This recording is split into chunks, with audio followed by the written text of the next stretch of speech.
Welcome to Backstage with Becca Beat with special guest, Allie Re.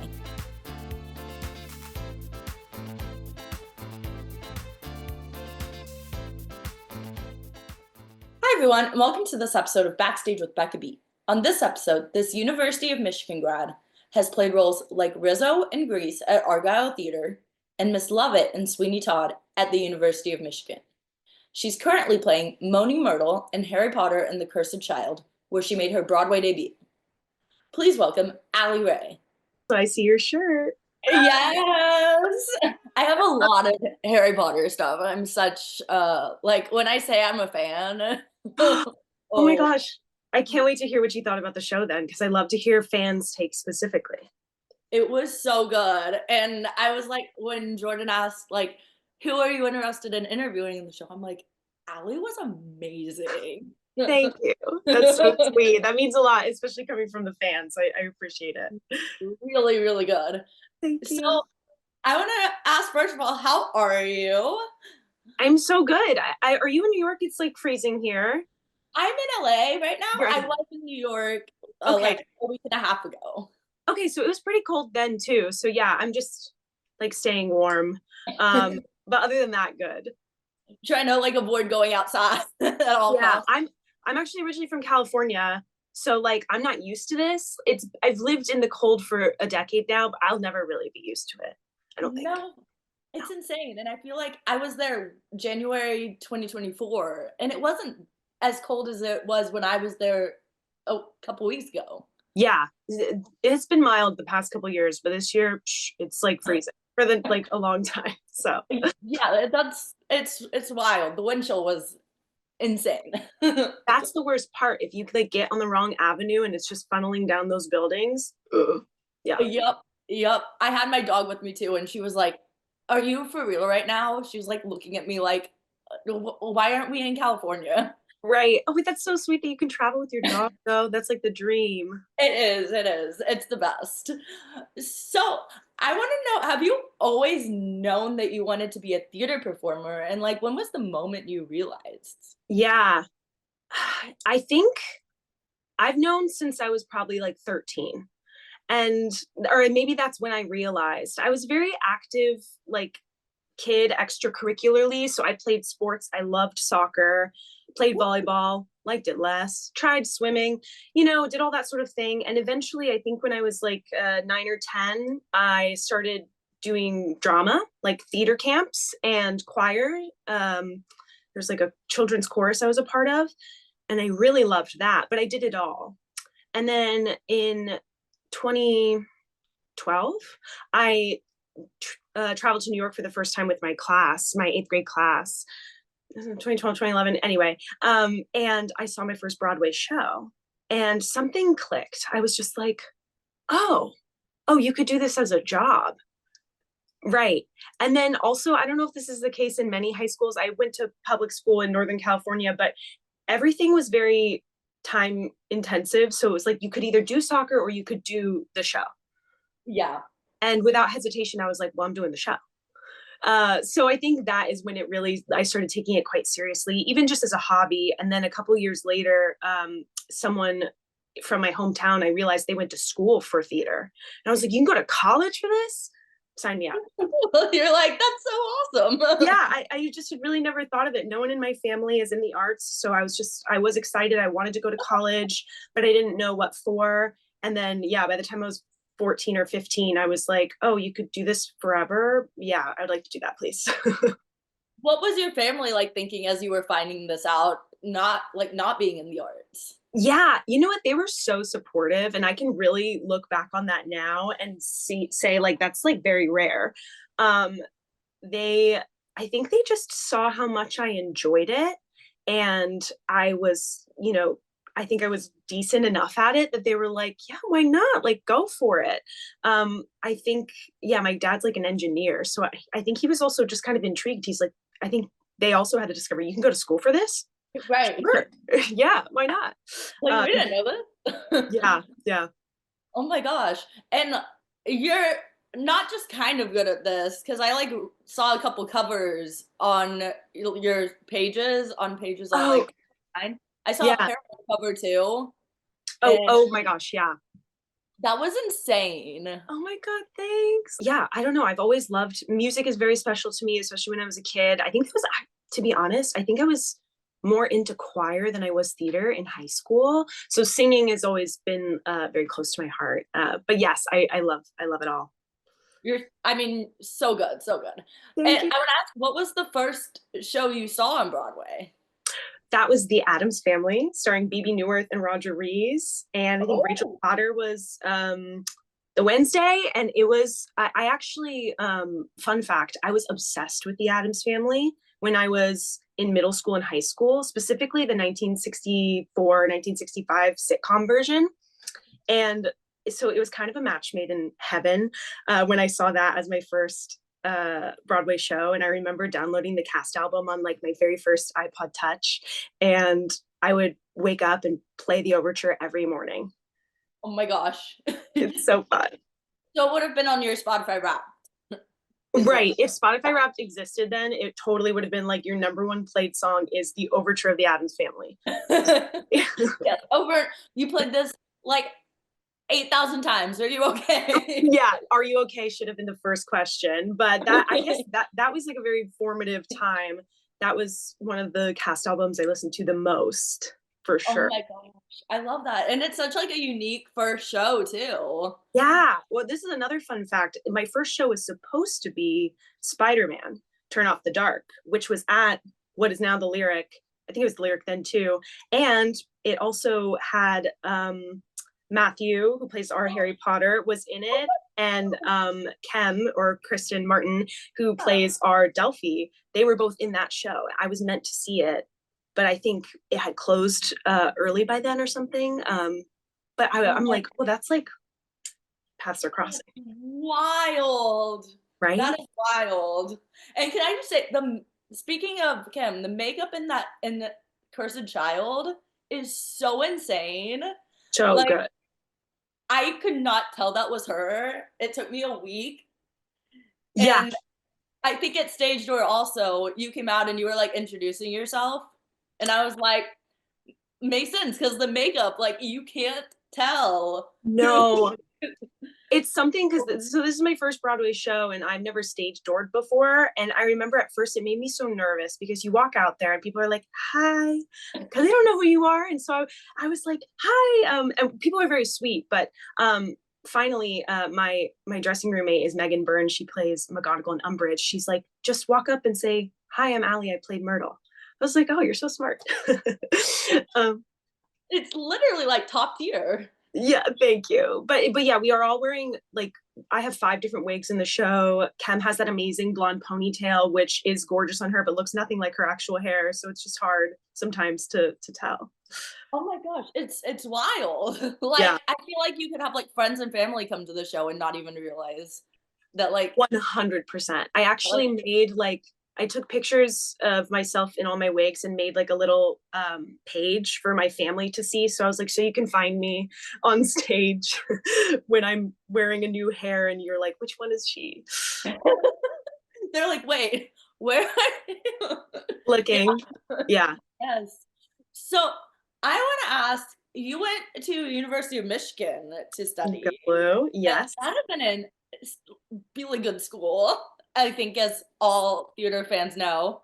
How did you land on University of Michigan, and what was your most valuable takeaway there? Oh, that's a great question. So I remember I was doing some community theater. It was like around that same time, 15, 16 years old, that I was like, oh, I could do this for college, would love to do that. But I knew nothing. And I had no idea what I was getting myself into, what schools were good. But at the time, someone named Ben Bogan was student choreographing. He was a sophomore in college at the time. The production of Legally Blonde I was in at this community theater in California over the summer. And he was like, have you ever heard of the University of Michigan? And I was like, no. But he was like, you should audition. I go there. I think, add it to your list of schools to audition. And so that summer I asked everyone there, I was like, what schools are you auditioning for? What schools are good? I finally, like did a little Google research. I knew like NYU and I knew Yeah. Boston Conservatory.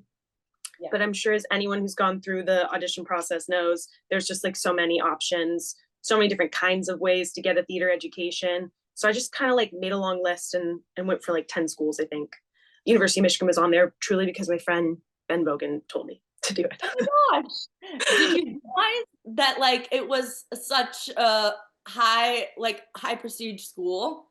In the back of my head, I had like seen it, like the playbill wrap ups they do every year. I was like, okay, so it's good. It's high up there. But I think it was actually for the best. I had no No. idea because I am a nervous person and I would have been like 10 times more nervous. Like I started to kind of understand, but I think I just pushed it out of my head and was focused. So I was like, just audition for schools, see what Yeah. happens. And I think that played in my favor because I think, yeah, I would have been 10 times more nervous to go into like a Michigan audition if I knew the like what that really meant. Oh my Um, God. yeah, Yeah. yeah. What was that audition process like? Because I know that these auditions for schools are like very intricate and kind of like you're interviewing for a job. Yeah, I mean, yeah, getting into college for anything these days feels very intense. So love to all the people out there who are still doing that. I so I was from California, but I had moved to Texas with my family, like just for my senior year of high school. Very random. It was for my dad's work. And so we ended up going, my mom and I went to Chicago for Chicago Unifieds. I think they have them in LA as well, and maybe New York, but it's basically like at the Palmer Hotel in Chicago, but all the colleges come in, Yes. and it's like a whole weekend or long weekend of auditioning, like back to back to back. So that's kind of what I did. I think there was some pre-screens at the time too, but went to Chicago. It was blizzarding. Like we barely made it in before the snow came in. I did not own a winter coat or boots again. Oh gosh. California. And so yeah, me and my mom just kind of like froze and did a bunch of auditions. And I remember my Michigan audition so clearly because I mean it was all a very memorable weekend, but we had come back after my initial audition and there was a couple people, young people sitting in this hallway, and it turns out that they were two of my now closest friends and classmates, and it was the people in the day that I guess, I don't know if they chose, I don't know how it works, but I remember meeting Spencer LaRue, who is one of my besties and a former Potter cast member, and Sydney Clark, who's in Sunset Boulevard on Broadway right now. We didn't know each other, but we were all just sitting in that hallway being like, hey, how'd it go? Like nervous kids. Yeah, we didn't know each other, and now we've known each other for nearly a decade, which is crazy, and I adore them. Oh my gosh. Where in Texas did you move? Because I'm from Dallas. No way. Okay, Yeah. Dallas is the one city I've not been to, but I we moved to outside of Houston, Okay. but my Yeah. older sister lives in Austin, Texas now. So, Ooh, you got yeah. the humidity. Oh, did I not enjoy it.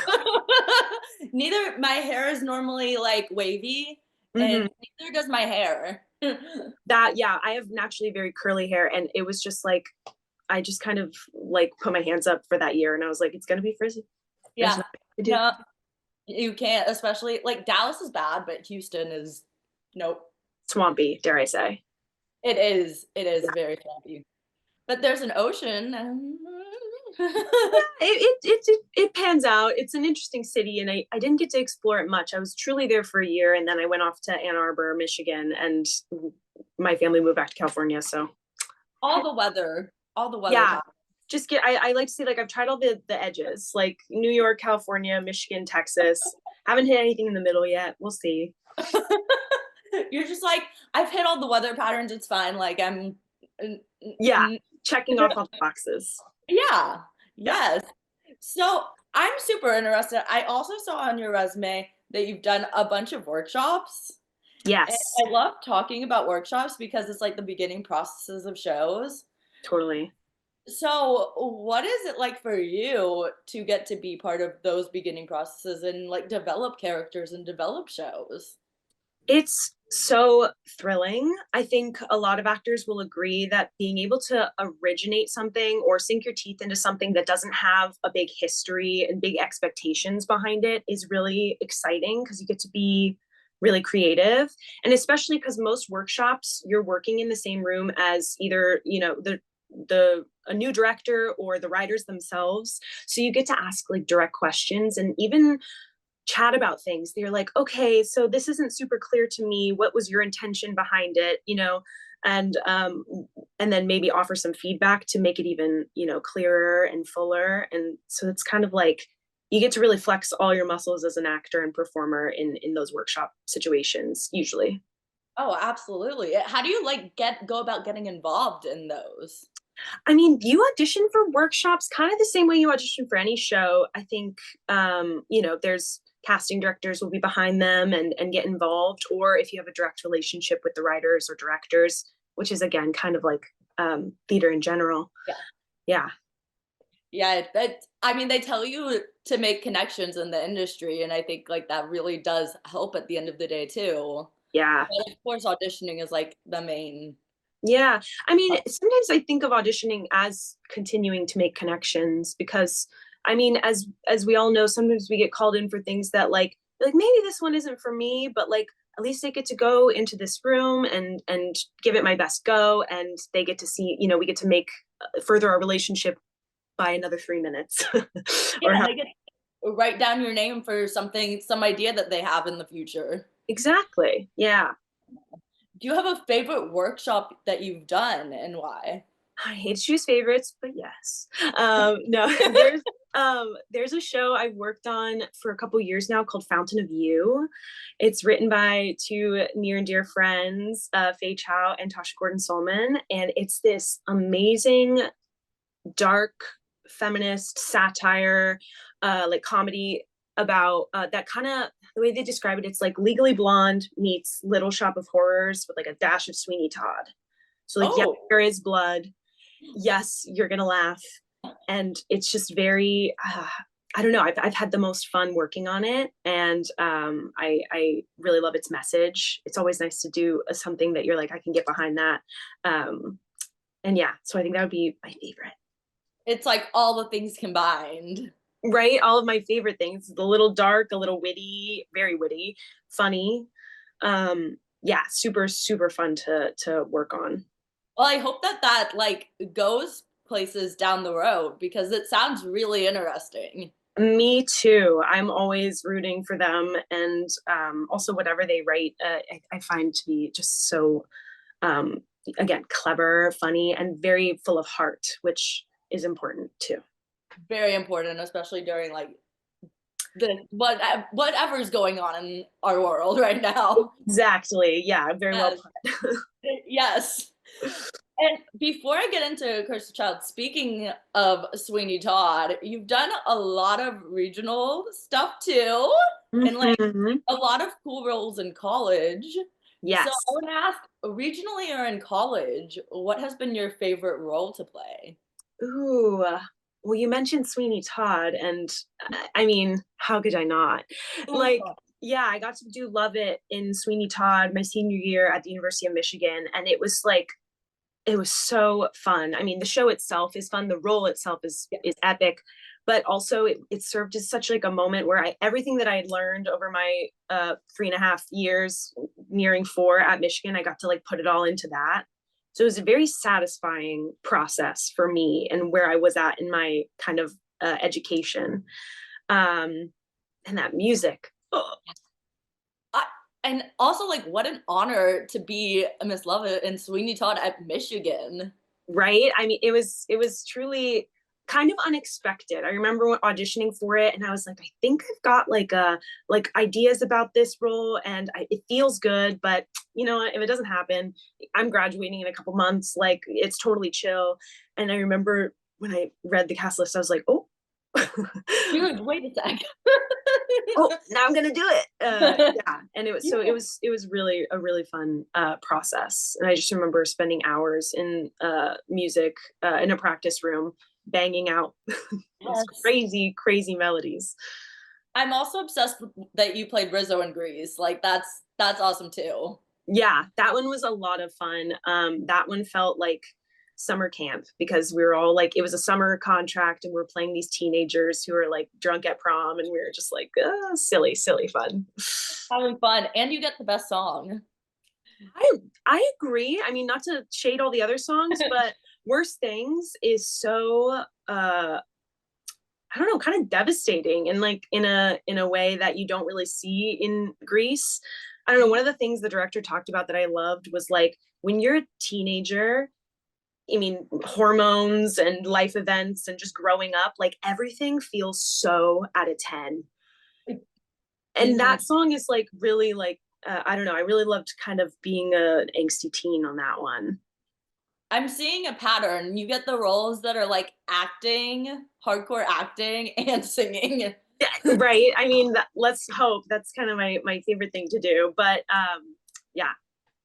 And speaking of acting, your acting in Cursed Child, as I mentioned earlier, is phenomenal. As a Harry Potter fan, I ate it up. That's the stamp of approval I'm always seeking. I'm like, the Potter fans out there, what did you think? What do you think? Oh my god, yes. And I'm like I'm such a Moaning Myrtle girl. I was so excited when you came on stage. I was like, oh, Moaning Myrtle. Right, because okay, so not having seen the show, this is your first time like watching it. Was it like a surprise? Kind of, but okay, so like I had seen the characters in the show before, Right. but kind of. Yeah. I'm gonna be honest, I haven't read the book yet. No, that's honestly like, sometimes I think it's better if you're going to see the show, like see the show, then read the script. Right. Because it's meant to be experienced. Yeah, that's what I did for the first like the first three movies too. Is I saw Yeah. the movies and then I was like, Read the books. I wonder if these books are good too. And did you like them? Oh, did not put them down. Right. Yeah, Right. did The not put them books, the books are just top tier. Yeah. I I brought them everywhere with me and you couldn't get me to stop reading.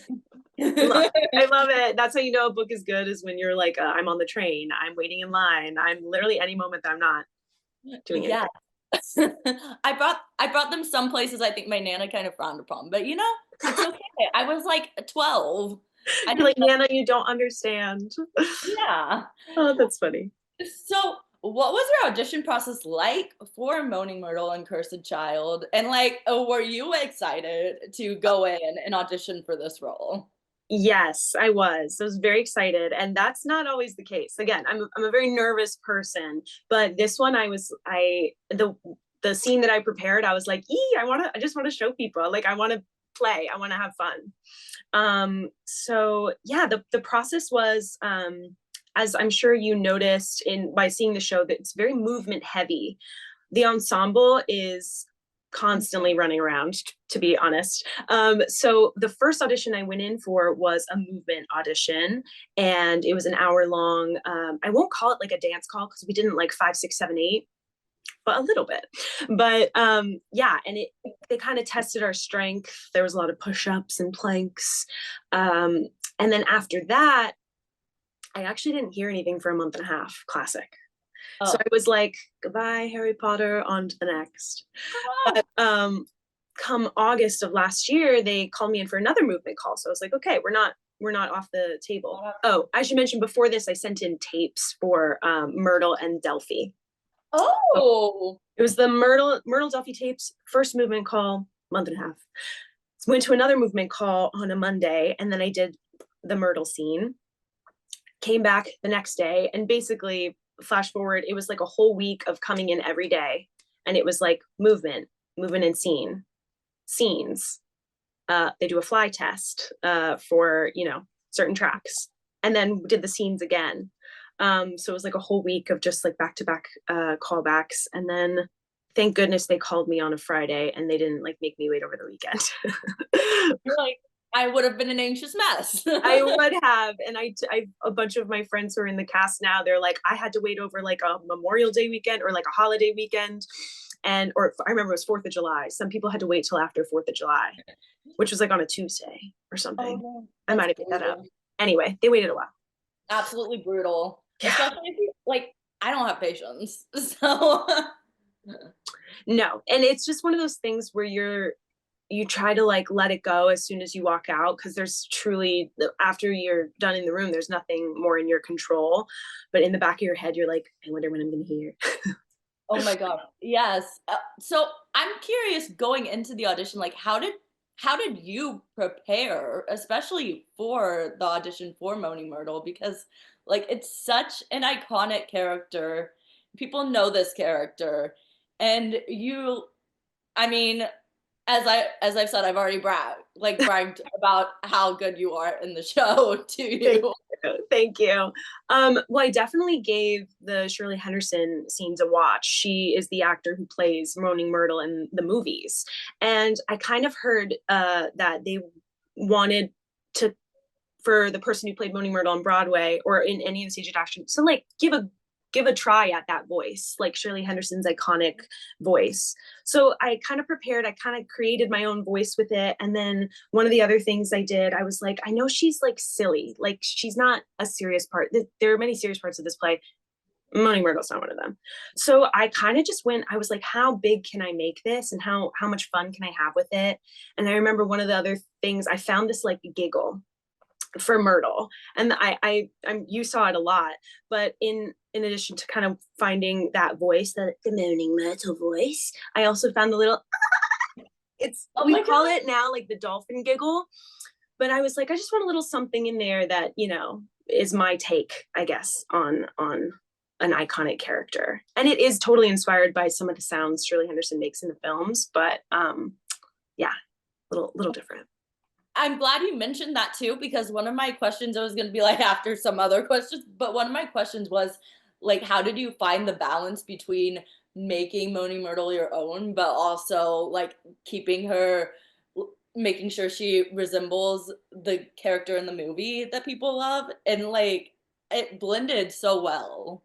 Thank you. It's kind of a funny thing because like I'm whenever you're trying to mimic something, unless you're going full like Elvis impersonator, you would want to try and take everything from that person, the way they walk, the way they talk, their mannerisms, the way they speak, and put it in your body.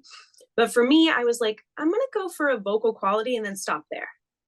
And anything past that becomes imitation. And I knew that they didn't want imitation. I didn't want to do an imitation because that's not quite, as fun for me. So I just kind of I got the vocal quality, and then I was like, anything else, I'm just gonna kind of go off of what's in the scene and what I think is funny. That helped me because imitating is not quite as fun. And and it's live theater. Like the reason like there's cast changes in live theater is because like people want to see different people play these roles. Exactly. And it's always fun because Harry Potter has been on Broadway for 7 years, West End longer, around the world, everywhere. It's always fun to be like, oh, so and so's Myrtle, she did this. I'm like, oh my God, that's so funny. It's like there's a history of Myrtles before me that I love to hear about, and everyone has their own take on it, and it's so fun. Oh my gosh. Yeah, no, it's a blast. Watching the movie now, I'm curious, or the movies now. Uh, do you notice stuff in Myrtle scenes that you like didn't notice before? Oh, 100%. Like Oh, she's a frisky little thing. And like oh I think maybe because I watched him when I was younger, I was like, oh, Myrtle has a crush on Harry. I'm like, Myrtle got in that bathtub with Harry and she was like trying to blow those bubbles away. yeah. Hello? Oh my God. Yes. And like even stuff in like Chamber of Secrets now, I'm like, oh, this connects. Like Right. certain things connect. Yeah. Yeah. And okay, so I'm curious. I feel like you're definitely a Harry Potter fan. Yes. So which is your favorite movie or book? Oh, that's such a great question. I'm between Prisoner of Azkaban and Order of the Phoenix, Okay. Those are good ones. I think. What about you? Do you have a fave? I think when I was younger, it was Chamber of Secrets Yeah, for sure. that's a good one. Like that was just like really entertaining to me. Yeah. I thought I Tom think Riddle was hot. Let's talk about it. Yes. He really should have not made those Horcruxes because he's not so hot anymore. But Oh no, no, no, no. And then I Order of the Phoenix is one, but as I got older, I was like Prisoner of Azkaban because I'm such a yeah, Gary Oldman fan. it's yeah. I feel like that's the first film that gets it like very dark, but like not in like a too off-putting way. But yeah, Gary Oldman, oh, stunning. Oh I my will God. say like special shout out though to Sorcerer's Stone. I almost said Philosopher's Stone. I'm not British. Um, it's so like that one is just like pure magic. I remember I watched it after figuring out that I was going to be in Harry Potter on Broadway, and I just cried.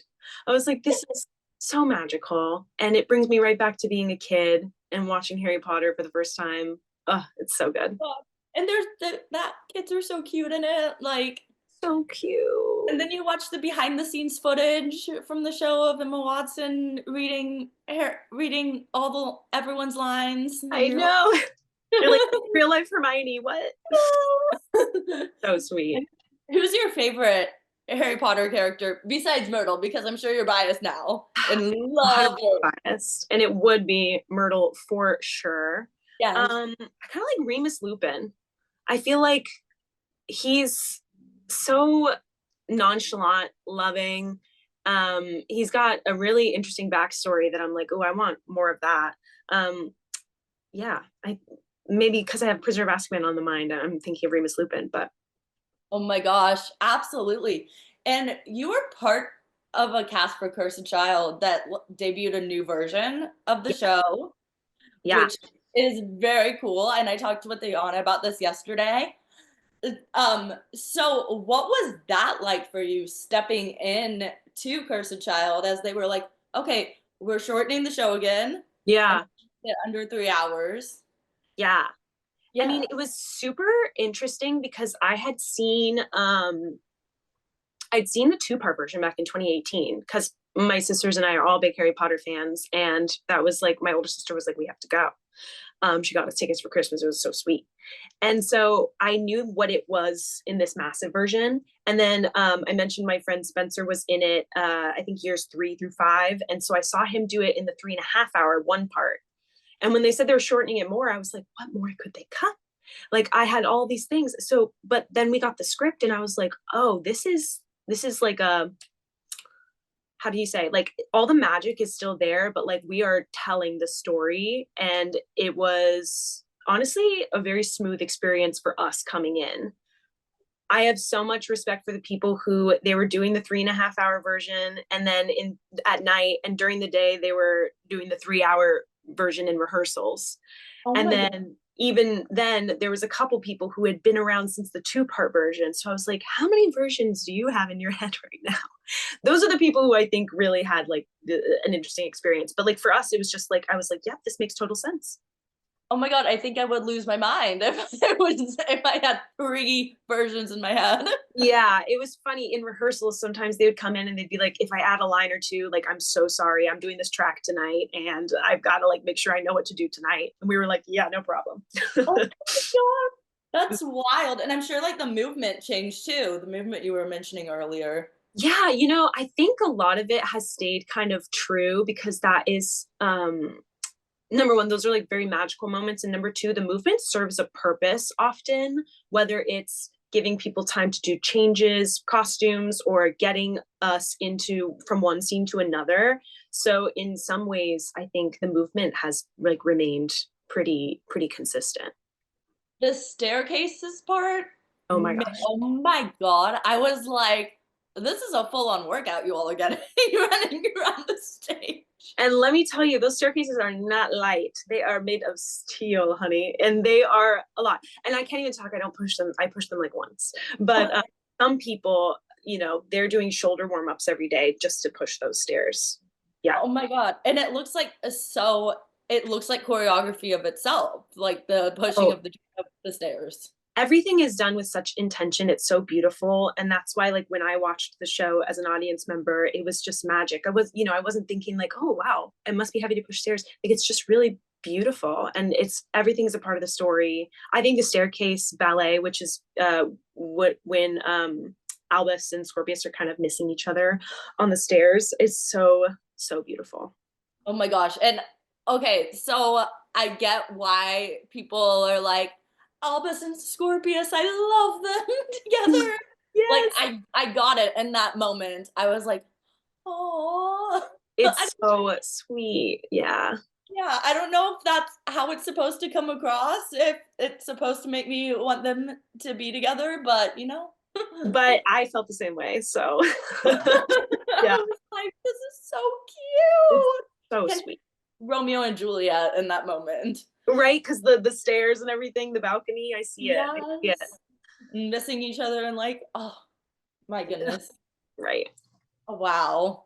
So, and also the water I'm gonna mention in the show. Yeah. Like, and that sent me. I'm sure you can't say how that happens, but I cannot, but I still maybe don't even understand. It's oh still my so god, it's yeah. just wild. Yeah. What is your personal favorite magic moment in the show? Ooh, okay. I think mine might be spoiler related. So I'm not going to mention it, but what is the second one? Let's see. Okay, there's actually one in the very beginning, and it still blows my mind every time. And it's Harry cleans up his desk.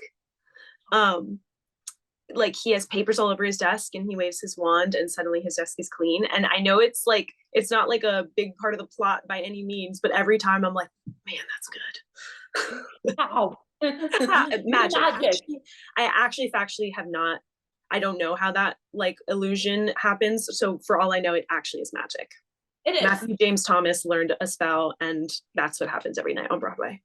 Yeah, it's real magic. I mean, I never questioned once that Yeah. everyone on stage is a real wizard. So like, Yeah, it's a hard part of the audition process is like finding your witch and wizard capabilities. Yeah. right. Yeah. Like, are you a muggle or Wait a second. Yeah. like no, I'm actually a real wizard. Right, right. Can I put that in my special skills? Maybe. Yes. We'll look into Yes. that. I really liked the capes at the beginning too. That blew my mind. Yeah, the capesography, the costumes in this whole production are so lovely. They're not replicas of what you see in the films, but they're like so. I genuinely feel like if you were to end up in the wizarding world today, like that is what you would see. It's so Yeah. good.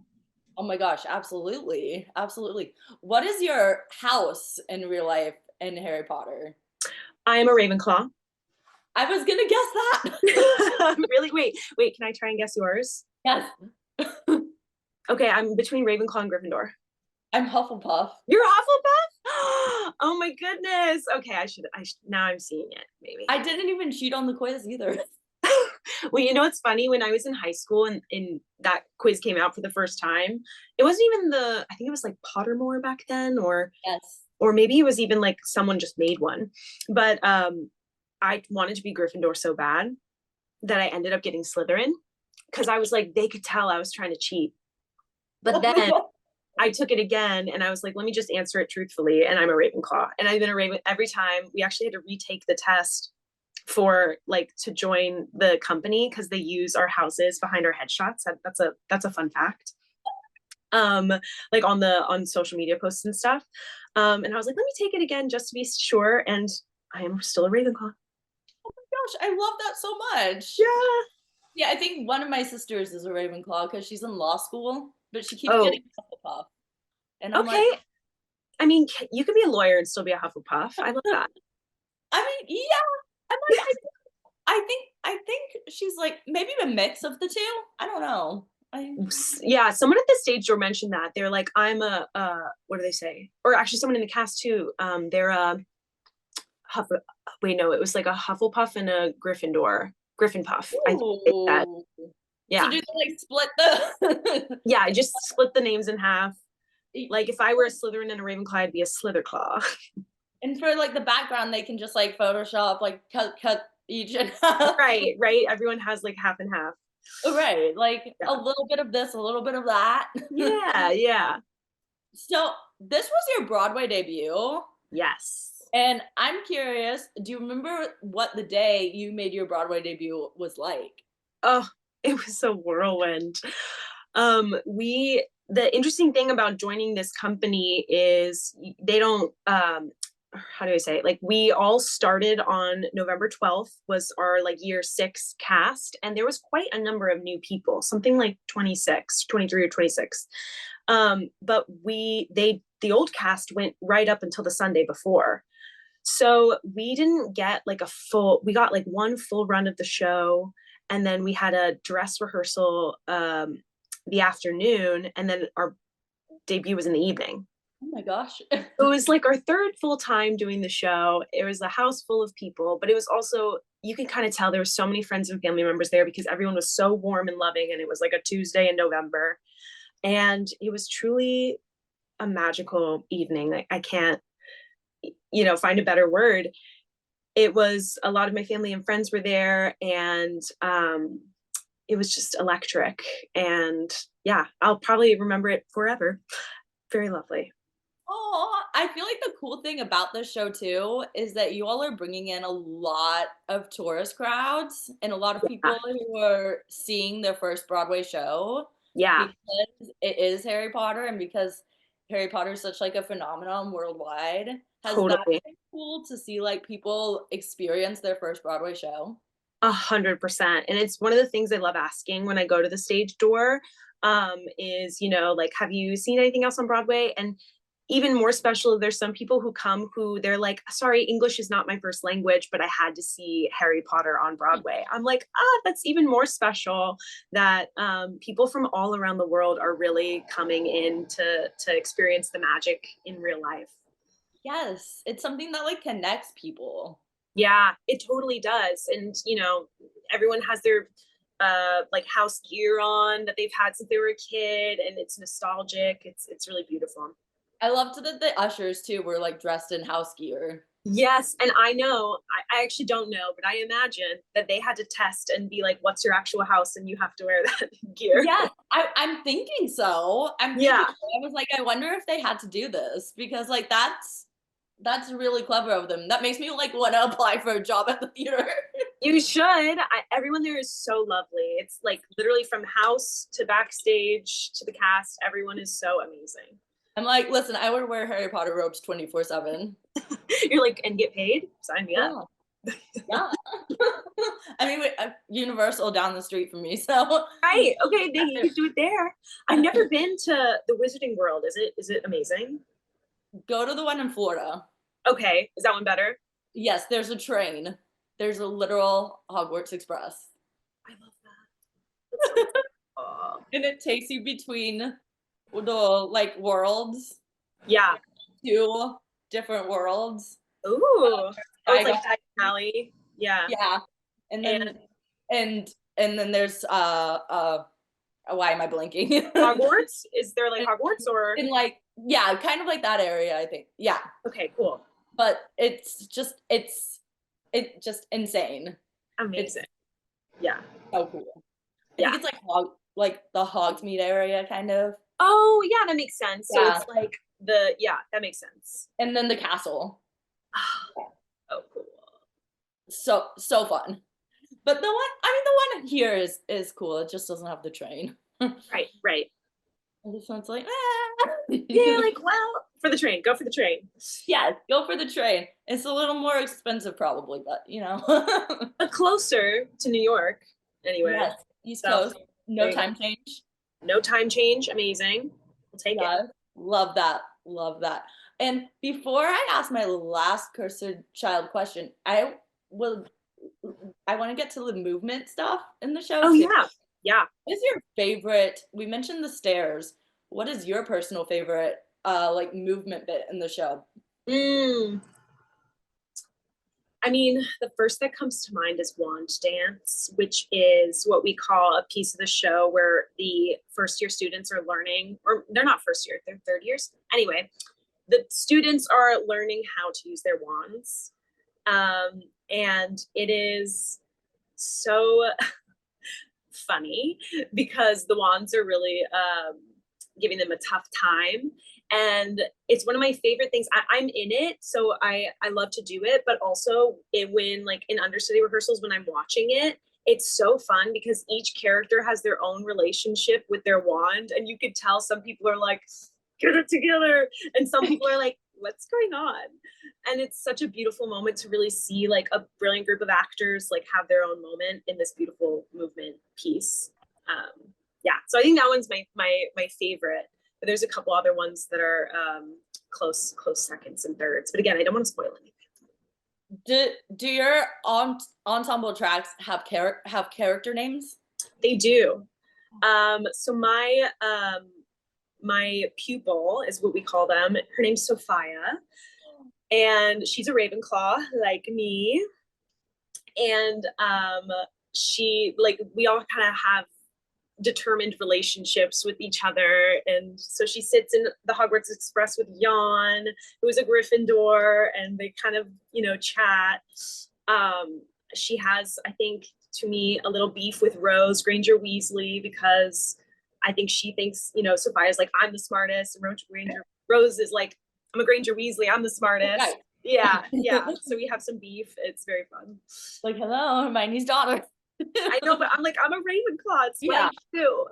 Yeah, like, I mean, maybe in time, but right. I don't think they would settle for that.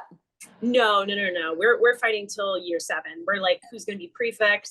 It's a whole lot of drama. Oh, right. Who do you think gets prefect? Well, I think Sophia tries really hard, but realistically, it's probably Rose. Hey, maybe they can be like Right. It's the first ever split prefect ever. Yeah. I'm a Pisces, so I'm like, maybe we can work it out. Maybe we can all be friends. Yeah. Right. Yes. And how would you convince people to come see Cursed Child on Broadway, whether they've seen the 2-part, the longer version, or just are Harry Potter fans and have never seen a theater show? I think it really is a show for anyone because of kind of all the things you listed. It's such a spectacle. So if you're like, I don't really like theater, I don't really care about Harry Potter, you'll come and you'll see things that'll make your mind go, what? If you love Harry Potter, you get to revisit and all of your favorite characters, even some that you maybe thought you weren't going to see. So that's just kind of delightful, and you get to live in a wizarding world for 3 hours. And if you love theater, I mean, we have some great actors, great performers who have been in other musicals and shows that you love. So for the fangirls and all of us, we're like, come through. Right. Yes. Yeah. And shout out to fangirls everywhere. I do it for the fangirls always. Oh. Okay, I lied. Last question is, what has your favorite stage door moment been from this show? Oh, that's a good question. I remember meeting you in your cute white hat. That was iconic. Let's see. My favorite, 2 that come to mind. One is a little girl who she was very shy, but I was like, hi, I'm Allie, I played Moaning Myrtle. And she was like, oh, I want to be Myrtle. And I was like, I think you should be. And then she must have been 8 years old.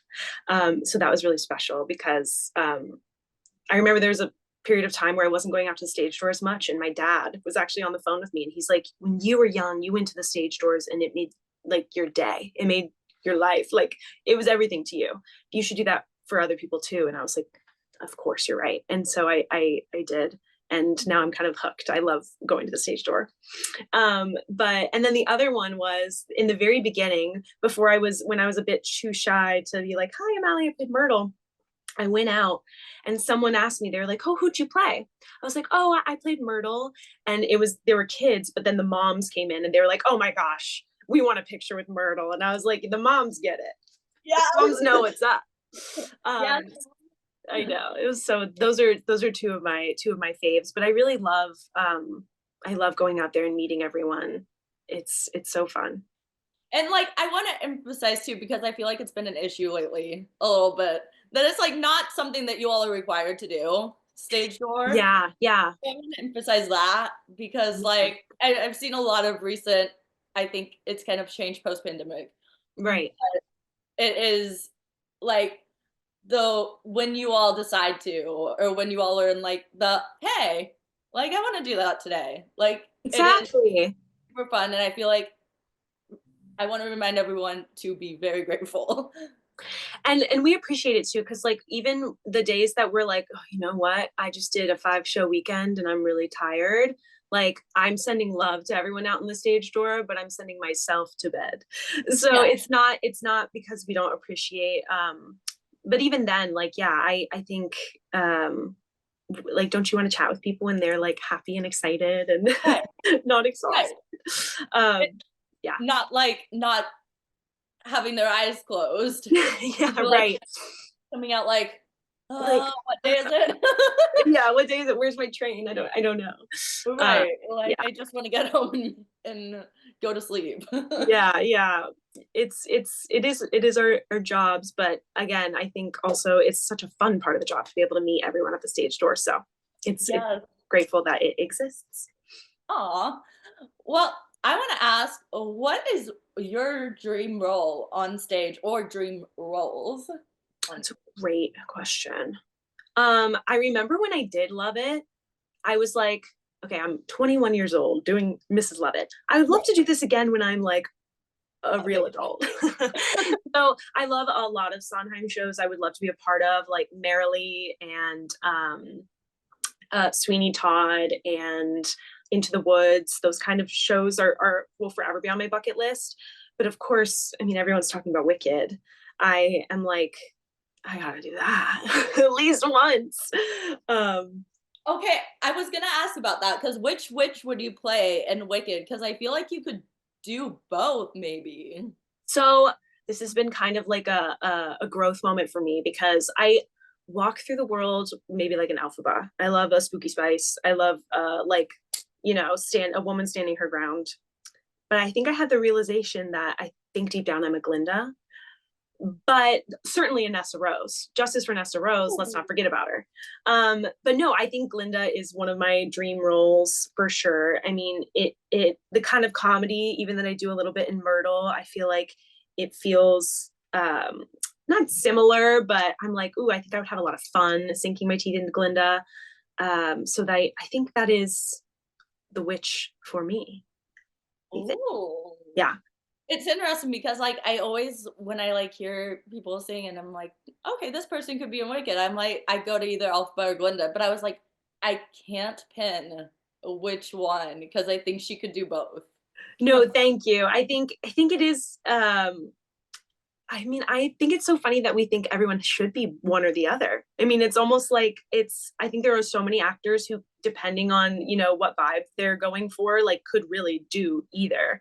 Um, yeah, it's fun. But I used to love Wicked was actually, I think I saw that show in San Francisco when it came on tour. And that was another moment where I was like, oh, wow, this is, I remember I thought, how do they learn all those lines?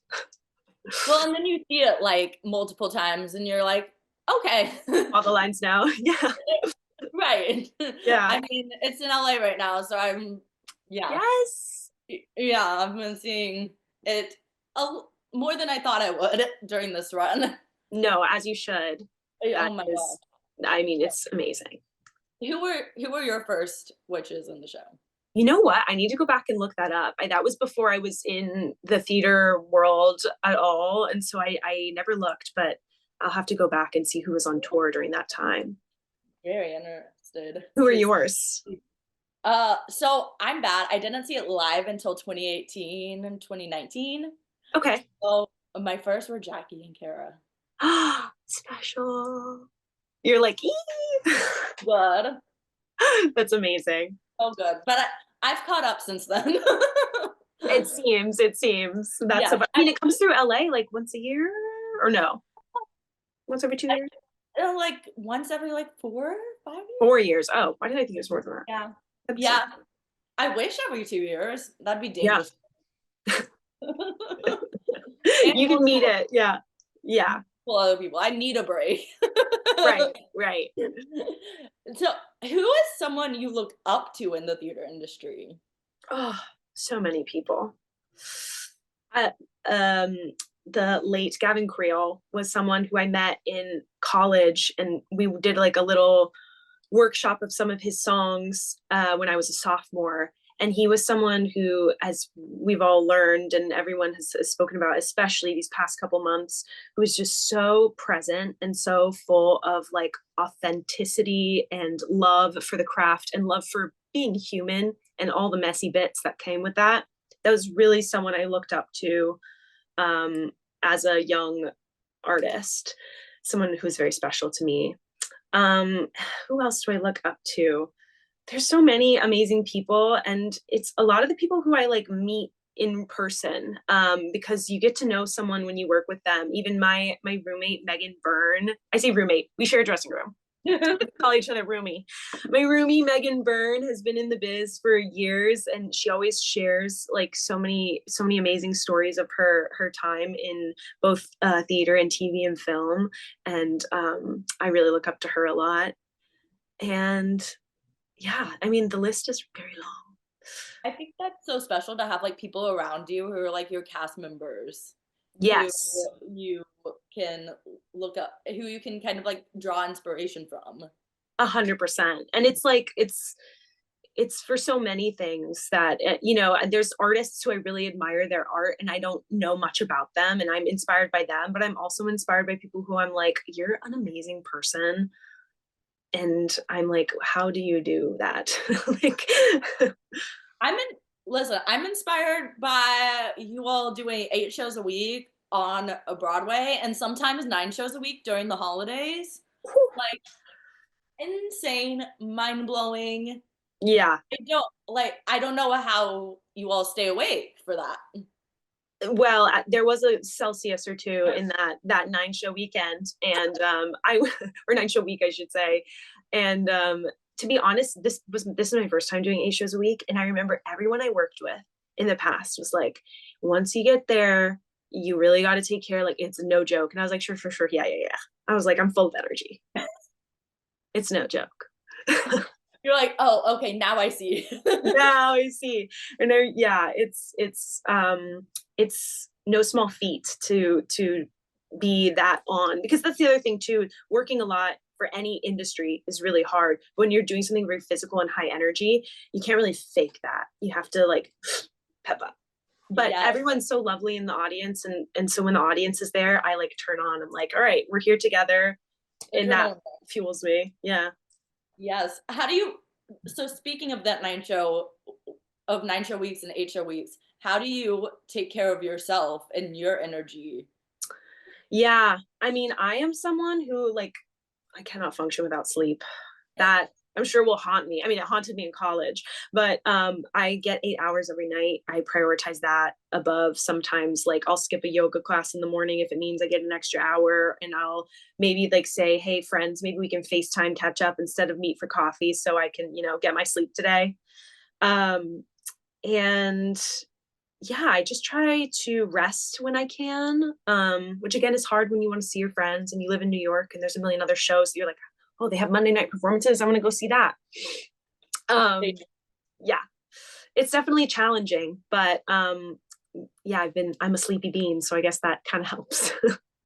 Are you like crossing your fingers for like shows to have Monday night performances every month so that you can go see Yes. them? Yes, always, because especially things like Oh Mary and like the big ones where I'm like, I can't miss this. I gotta see it. You're like, wait. Yeah, like the ones that, you know, you don't know when they're gonna close and stuff, and I don't want to miss out. Yeah, those are the ones that I'm like, gotta run. You're like, I live in New York, but I can't see them right now. It's the funniest thing about being on Broadway. Like you can't see Broadway, you know, while you're on contract, and you're just like, well, I have thought about that. I'm like, I don't know how that would feel. it's every once in a while. It's funny. I remember when Gypsy went into previews, I looked at my schedule and I looked at the Gypsy schedule and I like found the one day that they had a Sunday evening and I didn't. And I was like, I paid money for that ticket. I was like, I can't miss it. Yes. Oh my gosh, that ticket's mine. Yeah. And my friends who I'm taking, I was like, we're going this day and I hope you're free because it's the only day I'm free. Hope you're free. I'm free. We're going. Bless them. They were like, of course. But yeah. How do you work on self-confidence in this industry? Oh, it is a constant thing to work on. I'm always working on it. Even I mentioned the stage door, like I was being shy, like I wasn't feeling confident to just go out and say hi. So it's I with anything that I know is like a big something you work on kind of forever, I set small goals. So like in the instance for the stage door, I was like, go out there and introduce yourself and just try it. Just say, hi, I'm Allie. It feels awkward. Push through for one round of stage dooring. And then tomorrow, if you absolutely hated that, don't do it again. But of course I didn't absolutely hate that. I was like, wasn't that awkward at all. Yeah, I think with self-confidence too, like speaking up for yourself and standing your ground are really really helpful in small moments and large. um and yeah, and also I don't know, connecting with people I think makes me more confident too. Like it's I made a ton of new friends joining this giant cast crew, and just the whole building at large, and always being like, hey, how's it going, like how's your day. It makes you feel, I don't know, like you're like, I belong here, you belong here, let's be friends.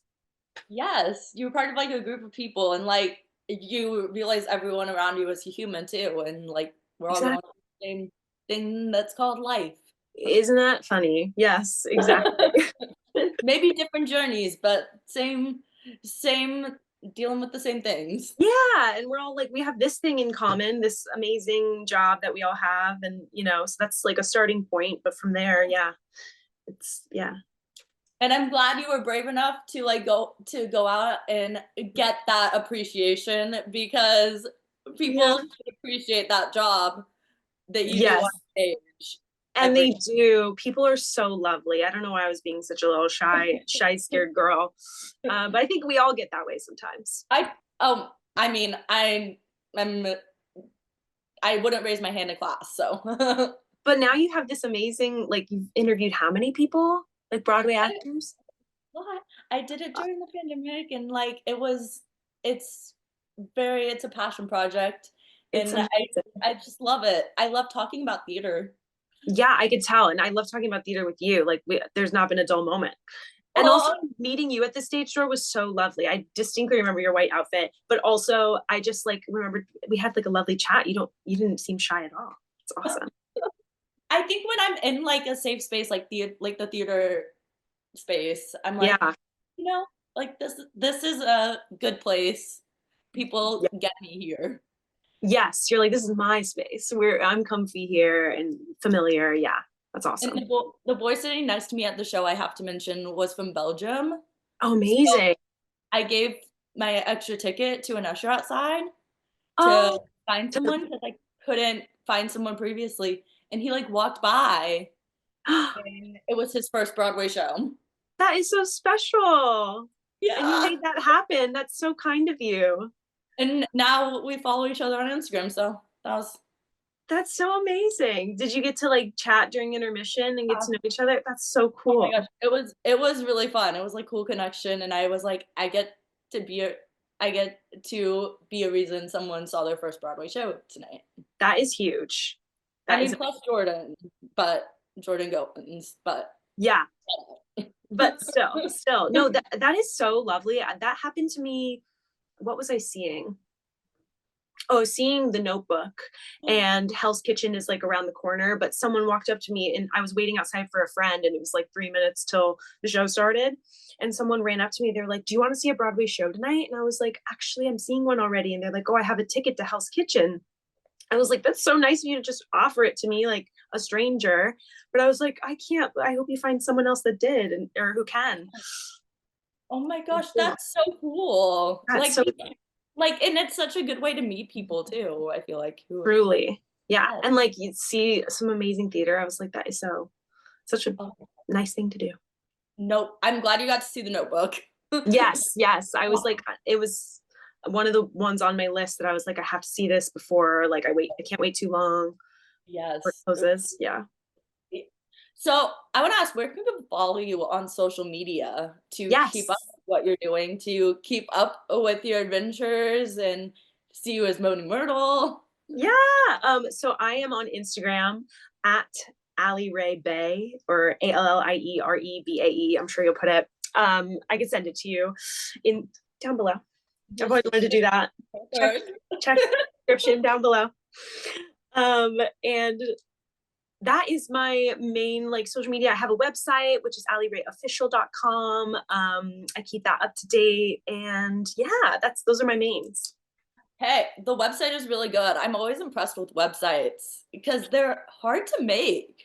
They're hard to make and hard to maintain because it's not something like on Instagram. I go on it, unfortunately, every day.